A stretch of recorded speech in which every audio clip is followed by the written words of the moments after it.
Hello and welcome back to the channel. First, this is your boy StoicWarrior, and for today's video is another video from World of Tanks Blitz.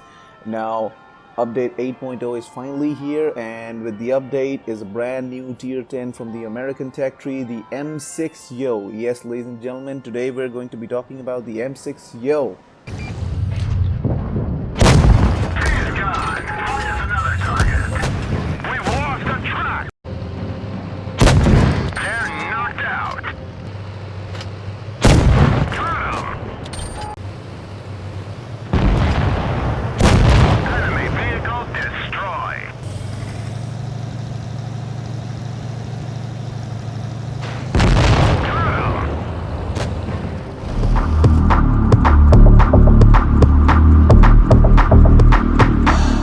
Now that the M-VI-YOH is finally here, the M-VI-YOH is basically a tier 10 heavy tank for the American tech tree, and it was being hyped for some time now. And now that it's finally here, now as you can see, according to the tech tree, the M series of the tank starts from tier 7. Now that tier 7 is basically directly researchable from the M6, which only previously led towards the T-110E5. Now the M6 splits into two different tech tree divisions. One is the T-110E5 and the other is the M-VI-YOH.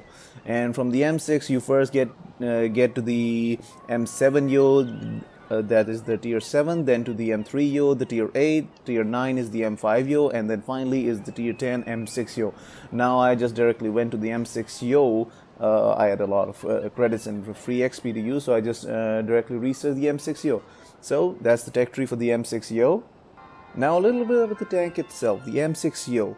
The M-VI-YOH, yes, it has decent frontal armor. It has 175mm of frontal hull armor, 200mm of frontal turret armor. But when it comes to the sides and the rear, the turret has, on the sides, the turret has 80mm armor, whereas the hull has 65mm of armor. And when it comes to the rear side of the turret has 45mm of armor, and the hull has 40mm of armor. So basically, when it comes to the armor, it's only the front of the tank that has armor. So on the sides and rear, many tanks, especially heavies and tank destroyers, can easily use high explosive shells to actually deal damage to this tank. So whenever you're actually using this tank, try to go hull front. Try to keep your hull forward facing, and from what I've seen, it does have a few weak spots. Of course, every tank has weak spots, but in order to get more ricochets off of this tank, it's best to actually wiggle the hull and the turret itself as well,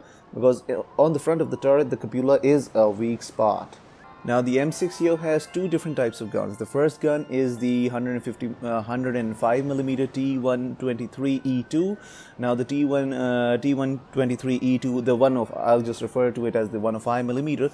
The 105mm has basically it has a lesser aim time than the other gun. It has higher DPM. It has a faster magazine reload time, and also higher penetration. And it carries 3 shells. But the problem with this gun is that the alpha damage for the gun is actually low. For example, the armor piercing deals 300 alpha damage.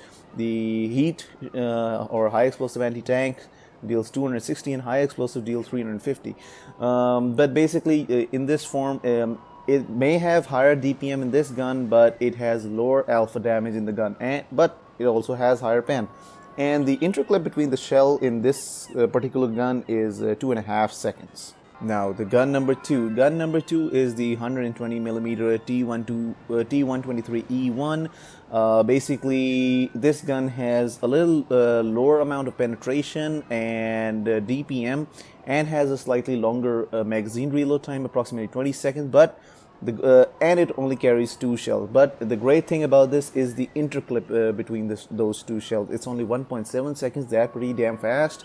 And also it deals an alpha damage of 450 for armor piercing, 380 for high explosive anti-tank, and for high explosive 515. So overall, when it comes to the alpha damage, this gun packs a higher punch than the previous gun.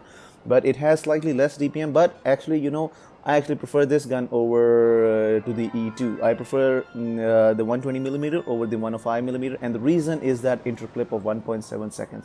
You can basically fire in 2 shells at a rapid pace, and most case scenarios most of the tanks won't even have the time to flinch away for those shells, and in most cases you're bound to hit both of those shells, though there can be some unlucky cases where you ricochet or completely miss according to the dispersion. But overall, this is my preferred gun for the M-VI-YOH, the 120mm gun. So when it comes to the elevation and depression for the gun of the M-VI-YOH, it has basically an elevation of 18 degrees and a depression of 10 degrees. 10 degrees depression is pretty good depression, so it's best to actually, you can actually use it from a, you can actually peek forward with that gun and use that great 10 degrees depression to actually shoot down towards enemies, and the gun elevation is also good. Plus that depression helps maximize your turret armor as well, which is about 200 millimeters of turret armor. So the depression helps you use your turret armor efficiently. So that's basically a little bit about the M-VI-YOH itself. And now I've got two great games to show you regarding the M-VI-YOH. So let's get on with the show, folks. Those two games, you're not going to want to miss those. Now for our first game with the M-VI-YOH, we're actually playing on Oasis Palms, the desert map, and right now we're all moving towards the empty site on the left side of the map. And in the M-VI-YOH, basically I've actually really enjoyed this tank so far. I think it's a really decent addition to the game. Yes, that especially because of that 1.7 second interclip between the two shells of the 120mm gun. Now, yes, it has very weak side and rear armor, but in most cases all tanks have weaker side and rear armor in comparison to their frontal armor. But this thing is kind of like the AMX-50B when you concern the side and rear armor, because this thing can be easily HE'd by most of the tanks, by many tanks, especially all tank destroyers and many heavy tanks as well. And if you also count the FE-422 as the medium, because that thing has hash shells and you don't really want this. Alright, right now in front of us is the Progetto 65 and the STB-1. I took two shots, ricocheted one off the Progetto, and so I shot the Progetto twice using the interclip of 1.7 seconds. I ricocheted the first shot off of him, and the second one hit for 450. Really love this tank, especially that, though that magazine reload time of 20 seconds, that's a heck of a long reload, but you actually get used to it. Alright, looks like someone from the enemy team is trying to cap the base. There's the STB-1 trying to charge on him. Now they know I'm coming. First shot at the STB-1 for 451. Second shot at the Progetto, wasn't able to take the second shot at the STB.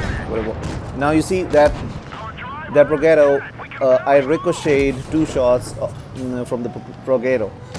Basically, I was keeping my hull at front, so that it's a really troll hull. It has a really troll armor in the front, so it's basically very confusing on how to actually pen this thing from the front.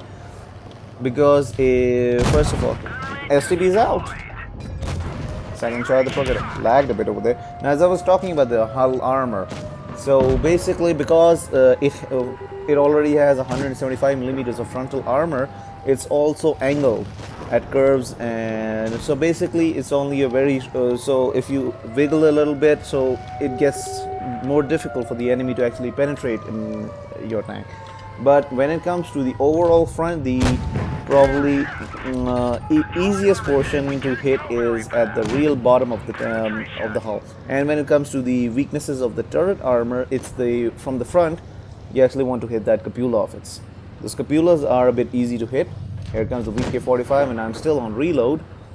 I don't have my... Oh, one more fascinating oh, shoot. That was a nasty shot from a tank destroyer. I don't know. I think it was the OBJ-704 that shot me. Alright, VK is taking a pounding. VK-45 is out, and I'm once again back on a 20-second reload. And I'm on critical health situation right now. So far, I've dealt 3,700 points of damage and ricocheted off 1,400 points of damage. Or as I was talking about a itsy bitsy fact about this tank. Now, this is actually the entire M series, the YOH series as you may call it, has this little side to it. For example, most tanks, when you track them, they won't be able to move unless and until they repair their tracks, or until and unless the automatic repairs repair the tracks. But in this case, you can actually, whilst your tracks are still under repair, you can actually reverse back. You can actually reverse back, though at a much slower pace, but in certain situations that will allow you to actually not use your repair kit, because in certain situations they've blown off your tracks, but you're only an inch away from cover, so you just use that feature, because it can still go in reverse. Use that feature to get into cover, so that the automatic repairs take their time and repair the tracks, and voila, you still have your repair kit for future uses. Oh, there's the OBJ 704 that gave me that nasty shot. One shot, second shot. If you get both of these clips, both of these shots into a tank, it's basically 900 alpha damage if you get both of those in. And of course, if it's a higher roll on both shots, even more. So 900 alpha damage. It's basically like the Death Star, except with a little bit of an advantage over the Death Star, is that the Death Star is only one shot to do that. So in that one shot, if it botches that shot, it's a what you may call it's a downside of approximately 1,000 hit points. But with this, for example, you botch the first shot, don't worry, you still have 450. You have another shot. At least you'll still be able to deal some damage if you don't botch the second shot, that is. Alright, that was the first game. And yes, folks, that's an ace tanker with 5,501 points of damage dealt. That was an ace tanker, folks, with 3 tanks destroyed on Oasis bombs with the M-VI-YOH. Yes, sir, with the Yo, with 5,500 points of damage dealt. And the closest one on my team to me was the OBJ 140 with 2,500 points of damage. So that's the first game with the M-VI-YOH. That was on Oasis bombs. Now let's go and watch the second game with the M-VI-YOH. Let's get this show on the road. Now for our second game with the M-VI-YOH, the map is Middleburg, and since our team has 5 heavy tanks and the enemy team also has 5 heavy tanks, therefore we are going to fight in the city. And the match type is Supremacy, and so we're going to fight around A and B. Now I know their enemy team is capping A, so I'm going to try and peek out. So okay, there's an E100, a VK72, and an FP215B. All 3 are great heavy tanks. Boss the first shot of the VK72, gonna try for the second one, and boss the second one. The VK72 has a bit of a troll armor to itself, though it, by many people consider it as a really bad heavy tank. I actually consider it as a really good tank. Basically, yes, it has a lot of weak spots and really weak side armor. But what you actually want to do with that tank is you want to bring out the front, like this guy's doing.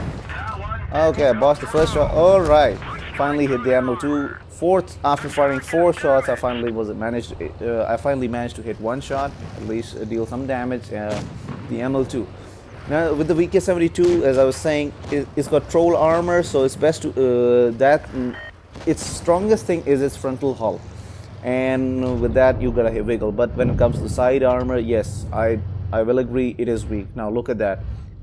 There's the weak spot in the side armor with the VK72. I'm able to capitalize that. So with the VK72, don't try to side scrape that thing. You're not going to be able to do that. Side scraping is for the E100. The VK72 is supposed to be a frontal assault tank. Alright, so far I've dealt 3 damaging shots, and I'm going to try and head towards our MO2. And okay, our MO2 is gone. So far the enemies have taken out 3 of our tanks, whilst we have taken out none of their tanks. Finally, we've taken out the first F of their tank, the FP215B. And there's the T-54. I'm gonna try to see if I can get a few shots at him. First track shot. Okay, I was almost about to take the kill shot of the T-54, but the Kranwagen beat me to it. Don't worry, don't worry. The only thing I don't like about this gun is the reload, but that interclip, sweet. It's only because of that interclip that this gun actually, I prefer this gun. Here's the VK72, posing its side towards us, taking the first shot. There's the second shot at him. Alright, the VK72 is only 90 points left. Alright, so far the enemy has taken out 4 of our tanks, and they have also have A. And we've only taken out 2 of the enemy tanks. Come on, yo, reload, yo! I finally loaded. I'm gonna try with the VK-72. Alright, since I know I'm not gonna be, I can actually interclip the ML2 out in post shots. Why not take that tank out? Let the Kranwagen deal with the VK-72. That's what. At first, I was going for the VK. Oof. You see, the E-100 just used his high explosive shell on me, basically on the backside. Any tank can use high explosive on me. It's only 40 millimeters of armor, and that E-100 managed to completely. Okay, now Waffenträger. Now I'm at critical health situation with only 187 hit points left. So that E-100 capitalized on my weak armor. So right now, look at this. I'm trying to show the Waffenträger my frontal armor, though I didn't even need to, because the Waffen missed me by, he was using a high explosive shell and he shot at the car. Therefore, the high explosive just burst away and was not able to even reach me to deal damage to me. So, as I was saying, the E-100 capitalized on the weak armor on me. Alright, the T-57 Heavy is now out. Only the Waffenträger is left now. We've taken out 6 of their tanks and they've only still taken out 4. We've turned this game around. They had the numbers advantage on us, and I don't know where they botched up, but they botched up real bad. Now only the Waffenträger is left, but there's a critical situation. Me, STI, and the STI is now gone. Me and Kranwagen, we're both at 1 shot. Whereas the Waffenträger is at full shot. He can easily take us out in a single shot. But we are both autoloaders. And there you go, folks. The Waffenträger is out. Dun dun da. Turning a bad game into a really good game. They almost had that victory. They just botched up, and we swooped in. So that game was once again an ace tanker with the M-VI-YOH with 6,030 points of damage and 3 tanks destroyed. Yes, ladies and gentlemen, 6,030 damage. And right now in this game, my tank is not even at 100% crew yet. So you can also factor that in. Plus, I was not running any provisions in this match as well. So that was the second game with the M-VI-YOH that I had to showcase you. So those were both of the games. That's all for today's video, folks. Hopefully you enjoyed the video, and if you did enjoy the video, please do leave a like and comment down in the section below. Also, don't forget to subscribe to the channel for more content. And if you want to check out more content from me, either regarding Apex Legends, Halo, Titanfall, etc., make sure to check out my Instagram. I'll leave the link down in the description below. And once again, peace out.